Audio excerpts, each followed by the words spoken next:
building relationships has always been that key point in the differentiation between me and the person that's down the street. And I've never ever led with product.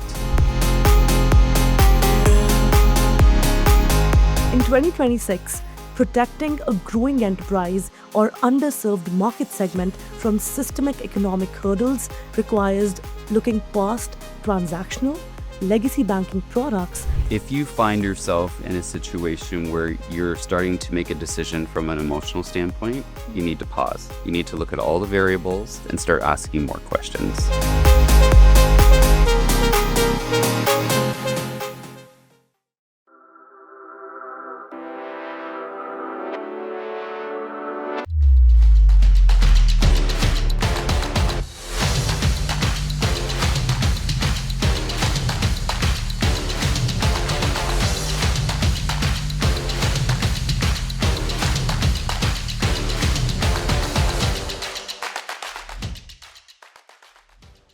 Hello everyone, this is Kripa Anand and welcome to the She and Success podcast, a national platform spotlighting powerful changemakers who are shaping the future of business, leadership and impact across Canada. Here we bring you real stories, bold journeys and conversations that inspire growth, visibility and success. Today we are breaking down the structural orchestration of inclusive business development, relationship-driven credit and capital mapping, and leveraging specialized ecosystem engagement to unlock overlooked market opportunities. In 2026, protecting a growing enterprise or underserved market segment from systemic economic hurdles requires looking past transactional, legacy banking products to implement tailored cash flow strategies, targeted financial literacy layers, and collaborative cross-functional advisory teams. For this special episode today, for the He for She segment, joining us today is August Haig, the Regional Manager of 2S LGBTQ+ Business Development at TD Bank Group. August is a premier financial services executive with over 30 years of elite leadership success spanning retail banking, investment operations, mergers and acquisitions readiness, and corporate project management. Operating within TD's diverse segments team, he serves as a vital liaison connecting the bank's personal, business, and wealth divisions directly to grassroots communities. A decorated champion for diversity, equity, and inclusion, he actively guides internal Forever Proud committees and mentors next generation leaders across the country. So before further ado, let's welcome this very special guest. August, welcome to the podcast. Such a pleasure to have you with us. Thank you so much for having me.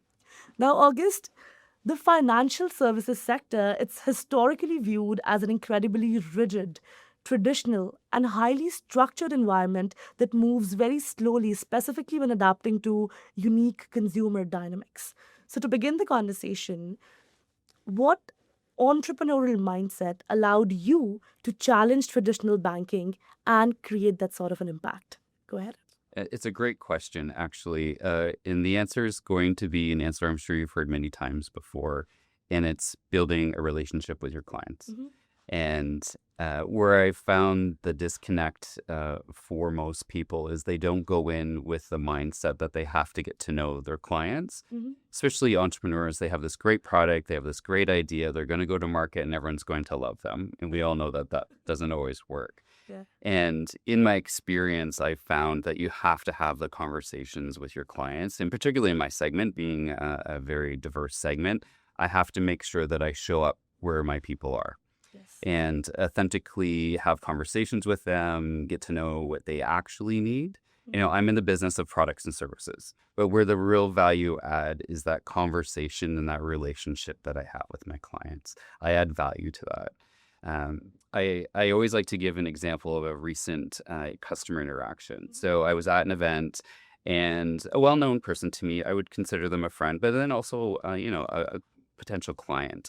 And I was listening to everyone kind of pitch them their thing. Okay. And, we were walking home together, and I just said, like, why aren't you banking with TD?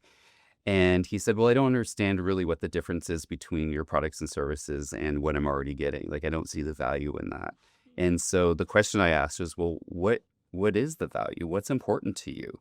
Mhm. And there was a very long pause because I don't think anyone had ever asked him specifically, Right. what is important to you? Right. And he said the community that I'm part of, the community that I, live, work, and participate in. He's also involved in a lot of charities that support the 2S LGBTQ plus community. And I said to him, though, that's everything that we can offer and all the products and services that you already have or need. And it was a switch that flicked. And 2 days later, I got a meeting with his board of directors. Wow. So it was just that one question that reached a little bit deeper than trying to uncover what products or services he needed. And it was more about what do you want as a client and as a person? Wow, that's very well articulated and great anecdote there. Did you end up closing the client? We're in the works. Stay tuned. That's amazing. Stories like these specifically, they matter because in this age of AI, this human element is, what differentiates us. So thank you so much for shedding light on that. Now, let's explore how identifying underserved markets can create meaningful opportunities for both businesses and communities. So, August, from your extensive experience, how do you identify overlooked commercial opportunities, especially in underserved markets? Like, what's your take on that? Well, I'll go back to my previous answer. You have to be participating in a way that earns you the right to ask for the business. Right. So if you're not showing up every single day, Mm-hmm. then you're not going to have success asking for the business because you're not a trusted partner to them. Right. And my experience mostly has been in making that connectivity between, myself and then my partners in the bank. Mm-hmm. But what I've also done in the past is connect my clients with other people outside of the bank. Maybe a great accountant, maybe someone that can help them with, their drywall if they're renovating their kitchen, Right. or maybe someone to help their, son or daughter achieve something that they need to achieve, or to meet someone for a coffee chat. Right. It shows that I'm there not just for the transaction, but I'm actually going to be there for them for the other things in life that, Mm. all humans need and they need the access to. Right. I know for me, building relationships has always been that key point in the differentiation between me and the person that's down the street. But And I've never, ever led with product. And I think that's where we forget that people aren't coming to us for a mortgage. They're coming to us to buy a home for their family. right. And if you can switch your mindset to that, the business will follow immediately after. Wow, you've made such an important point because behind every financial transaction or a decision, there's a human story that, if you don't recognize, you're leaving the relationship on the table, literally.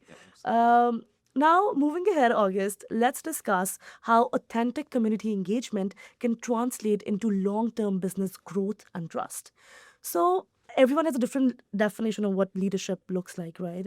From your experience, how exactly can leaders turn authentic community engagement into measurable business growth? I know you've mentioned a story where you did exactly that, right?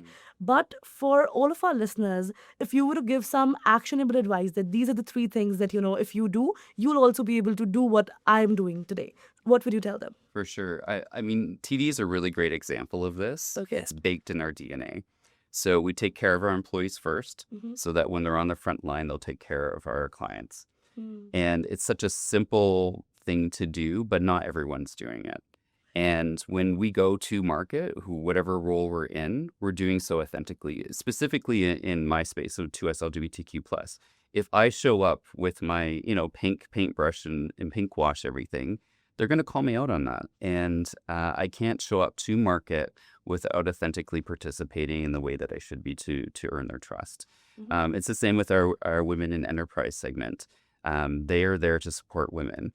And an example that, I had talked about with one of my friends recently was there's so many women-owned businesses that are for women by women. Right. And then they go to the bank and they have a room full of men and they're pitching their idea to them. Exactly. And so the fact that we have a women enterprise team to meet with them, to guide them through, getting financing or whatever it may be, I think is a testament to really showing up in the community and whatever community that is. And in my segment, specifically the 2S LGBTQ plus segment, Yeah, I've dedicated people that are there for people from the community so that they can authentically be themselves when they show up to our offices.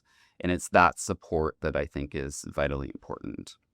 Wow, I think that's a great takeaway because consistent community involvement, as you mentioned, it builds that credibility, and marketing alone will never be able to, make you reach that point because Absolutely. branding and marketing is different in that specific segment because it's the experience that your clients are having when they're interacting with you. So once again, thank you so much for that. To all the small business owners, startup founders, and commercial operators watching, navigating dual income cash flow metrics, credit solutions, or complex business succession frameworks on your own is an operational drag in 2026. Backed by over 3 decades of deep corporate banking and exclusive relationship building, August Haig and TD's specialized 2S LGBTQ+ business development team walk your brand through an intensive discovery process to connect you with premier specialists across estate, tax, and small business credit planning. Secure your company's financial future today by visiting the TD Wellington Street branch in Toronto or scheduling an appointment online at smallbusinessadvisors.td.com. It's time for a quick break right here, but don't go anywhere. When we return, we'll explore how financial literacy empowers entrepreneurs to make confident decisions and build lasting economic resilience. At Purolator, we understand the importance of every delivery, whether it's a document, a special gift, a critical healthcare shipment, or an entire warehouse worth of inventory. Throughout our more than 60-year history, we've honed our expertise to build out a powerful portfolio of logistics services that enable us to deliver on every promise. Whether shipping across town or around the globe, from small and medium-sized businesses to industrial, technology, retail, and healthcare sectors, Purolator serves a diverse array of customers. So no matter what, where, or when you're shipping, Purolator's expertise, experience, and innovative solutions enable us to deliver on your promises. Welcome back to She and Success. Let's continue our conversation by looking at how financial education and the right guidance can help business owners create stronger foundations for long-term growth and generational success. Now, let's talk about something that I think is a very timely conversation that should have been in the picture long back as well. When we talk about financial literacy, how exactly do you think or recommend that we should use financial literacy initiatives to build generational wealth and economic inclusion? Because these are two areas which are treated very separately, but at the end of the day, they do collide and alter the results as well. So, what do you have to say about For that? sure. We could do a whole episode of that. So I'll try to answer the question. Okay. I think financial literacy means something different to everyone. It's banking 101 straight through to, how do I mitigate tax when I pass away and the receivers of my estate get more of the money that I worked hard to save, and everything along the way. So I think financial literacy has its moment in time throughout your financial journey. So it's continuous learning. It's making sure that you're reaching out to the right advisory people to get the information that you need, to understand where your limitations are. Example I always use: if you have a broken pipe, you're not going to call a carpenter. So if Yeah. there's something, specifically business owners, if there's something you don't know how to do or you don't have a sense of expertise in that area, reach out to those people and ask for the advice instead of trying to figure it out or get inaccurate advice online or from another business that may not be closely aligned to what your actual journey is. And making sure that the advisor that you choose matches your personality. If you don't have someone that matches your personality or can, talk you down a little bit when the moment is a little bit more tumultuous, particularly when it comes to investing, I think there's a really important factor in that learning and knowing when to reach out to people and when you need to learn more. But conversely, surround yourself with people that will give you that information. Hmm. Again, that puts a lot of things into perspective, and that's very educational as well, what you've said. And definitely, we'll invite him for another episode where we dive deeper into this. Sure, absolutely. But you said the solution is to find a trusted partner, a financial advisor that you can trust. But August, How exactly do you do that? Because what you are saying, I'm sure a lot of other financial institutions might also be, marketing that or saying that at different places. Absolutely. So when a person is making that decision, what do you think? Are there any tick marks or check marks or any specific questions that it should be asking to make sure that you are the right trusted partner for them? Right. What I find in financial institutions, often you're assigned someone and you don't have the opportunity to really interview them or have a conversation with them. You just sort of end up with them haphazardly.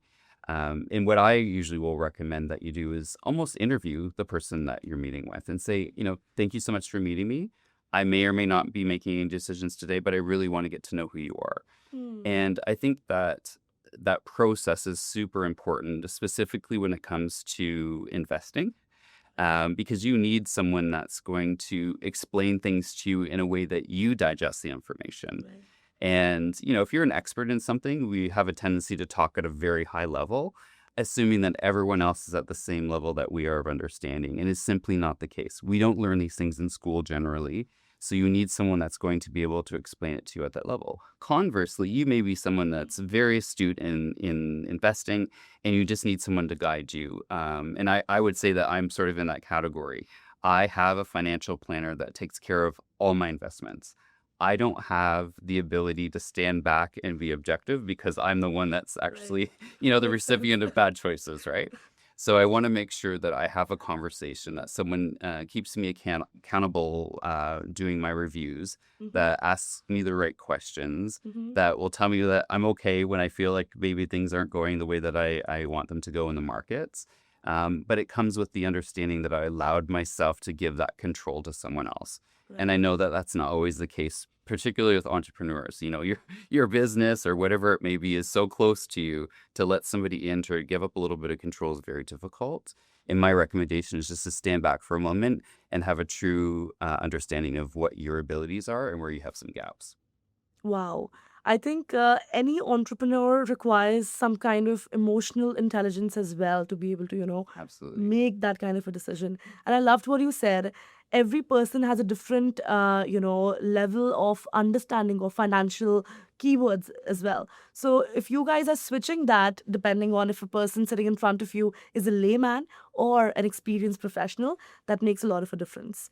I'm loving this conversation today, August, and definitely, as we promised, we'd love for him to be back, hopefully for a deeper episode that we do the next time. But for today, August, before we finally let you go, if there's one final key piece of advice you do have for our listeners today, something that you want them to remember about navigating this financial journey without that hesitation in their mind, if you could whisper one thing into their ears, what would you say and why? I always say the word pause, Hmm. and we don't do a great job of pausing. Yeah. If you find yourself in a situation where you're starting to make a decision from an emotional standpoint, you need to pause. You need to look at all the variables, whether it be starting a business, you're upscaling your business, you're investing money, you need to talk to an advisor, you need to get a mortgage, whatever it is, pause and start asking more questions.